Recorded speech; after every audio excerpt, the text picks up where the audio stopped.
तो जो WWE का अगला प्रीमियम लाइव इवेंट है वो मनी इन द बैंक 2024 होगा। रिसेंट टाइम में देख के ऐसा लग रहा है कि शायद टाइटल चेंज वहां पर भी पॉसिबल है, तो उसी टाइटल चेंज के बारे में हम लोग बात करेंगे। SummerSlam Bash in the Berlin और भी तुम्हें कुछ अपडेट जानने के लिए मिलेंगी। So hello everybody and welcome back to new video. लेकिन वीडियो को पहले मैं शुरू करूंगा WWE के आने वाले मंडे नाइट रॉ के साथ में। जो आने वाला रॉ का एपिसोड होगा ये डेफिनेटली रॉ का एक अच्छा शो होगा। अंकल हाउडन ने जो डिस्ट्रक्शन दिखाई उसका आफ्टर मैथ हमें शो पे देखने के लिए मिलने वाला है। मनी इन द बैंक के क्वालिफाइंग मैचेस होंगे, लेकिन इसी के बीच में WWE वालों ने एक और मैच अनाउंस कर डाला है। तुम्हें याद होगा लास्ट वीक जो ब्रॉन ब्रेकर ने जाके एकदम भयंकर वाला लुडविग काइजर को स्पीयर दिया था, तो उस चक्कर में WWE वालों ने रिसेंटली मैच अनाउंस किया है और Bron Breakker and Ludwig Kaizer का आने वाले मंडे नाइट रॉ में आमना सामना होगा। ये बात ऑफिशियली वे में अनाउंस हो चुकी है। अब फैंस के बिलीव है कि इस वाले मैच के अंदर शेमस या फिर सैमी ज़ेन में से कोई डिस्ट्रैक्ट करेगा, इंटरफेयर करेगा, बिकॉज लास्ट वीक जब ब्रॉन ब्रेकर और शेमस का मैच हो रहा था उसमें लुडविग काइजर आए थे और सैमी ज़ेन रिंग साइड पे थे, तो हो सकता है सैमी एक बार फिर से रिंग साइड पे हो, लेकिन इस बार शेमस आके लुडविग काइजर के ऊपर अटैक करे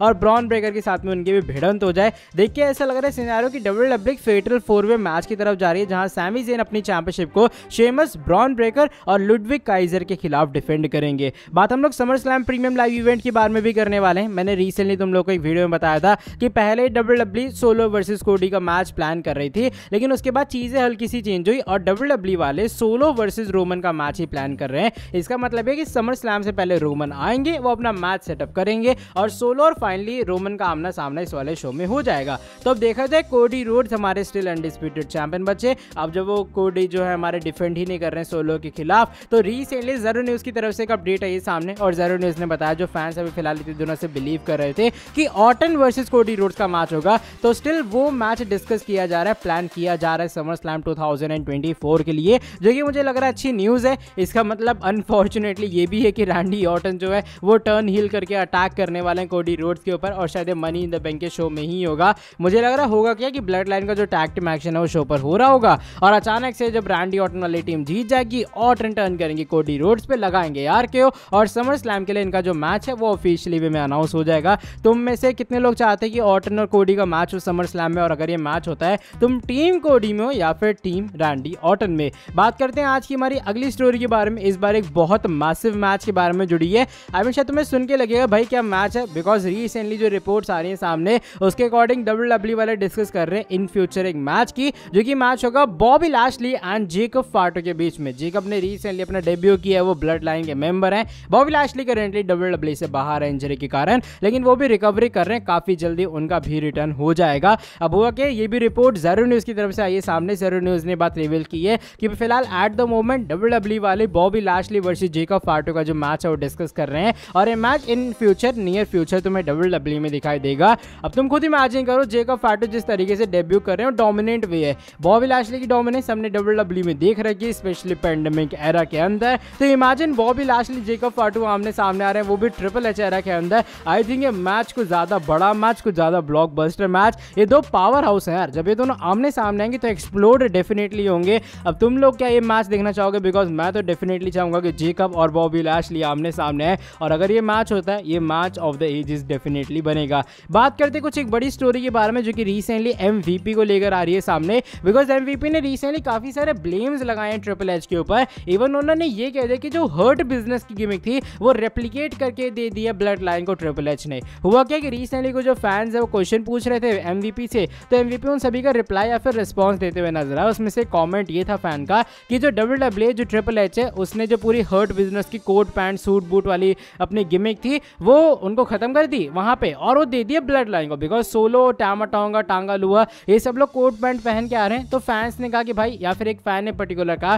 कि भाई ये ब्लड लाइन अब जो है इस चीज़ की कॉपी कर रही है। तो MVP इसके नीचे रिप्लाई करने के कहते हैं कि भैया ये ट्रू है, ये एकदम सच चीज़ है और WWE सही में रेप्लिकेट ही कर रही है हर्ट बिजनेस की पूरी गिमिक को ब्लड लाइन के साथ में। इवन सिर्फ ये नहीं बल्कि काफ़ी सारे फैंस ने जब ये पूछा MVP से कि भाई क्या सीन है, क्या Hurt Business triple H era के अंदर वापस आएगा या फिर नहीं, तो यहाँ पर सबको उन्होंने यही रिस्पॉन्स दिया है कि भाई देखो चीज़ें उनके हाथ में नहीं है, ट्रिपल एच सारी चीज़ें करते हैं। एंड इवन उन्होंने ये भी कह डाला कि ट्रिपल एच ने हर्ट बिजनेस के रियूनियन से मना कर दिया है। अब ये कंट्रोवर्सी एक सॉर्ट ऑफ स्टार्ट हो चुकी है। अब काफ़ी सारे लोगों का ये बिलीव है भैया इतनी सारे जो एलिगेशन या इतनी सारी चीज़ें करने के बाद या फिर अब WWE या फिर जो ट्रिपल एच है वो MVP को पुश देने वाले हैं या फिर MVP को WWE से फायर कर देंगे। अब देखो क्या होता है आने वाले टाइम में, लेकिन ये कुछ बड़ी बात है। देखो मेरे हिसाब से टू बी वेरी ऑनेस्ट, हर्ट बिजनेस और ब्लड लाइन दोनों सेपरेट फैक्शन है। आई डोंट थिंक सो जो कोट पैंट वाले गिमिक की बात हो रही है जो कि हर्ट बिजनेस की ब्लड लाइन को दे दी गई है, वो पॉसिबल भी है, क्योंकि ब्लड लाइन इससे पहले जब आ रही थी तब भी रोमन रेंज वाली, उसमें तो कोट बैंड सूट पूट बहुत रेयर चलता था यार, इवन था ही नहीं, रोमन रेंज तो पहनते ही नहीं थे, रोमन तो आराम से वही अपना पैंट शर्ट पैजामा वगैरह में आ जाते थे। तो वो वाले गिमिक और हर्ट बिजनेस को कंपेयर करना आई डोंट थिंक सो सही होगा। लेकिन अभी फिलहाल ये कुछ MVP की तरफ से एलिगेशन आए सामने, देखो क्या कुछ रिएक्शन आता है WWE ऑफिशियल्स का, लेकिन डेफिनेटली ट्रिपल एच जिसे खुश तो नहीं होंगे। बात करते हैं आज की हमारी सेकंड लास्ट अपडेट के बारे में, ये बैश इन द बर्लिन के बारे में जुड़ी है, जो कि WWE का जर्मनी का शो होने वाला है। And bash in the Berlin Germany का शो है, तो डेफिनेटली जर्मनी के जो सुपरस्टार्स हैं उन्हें WWE अच्छे से बुक करेगी।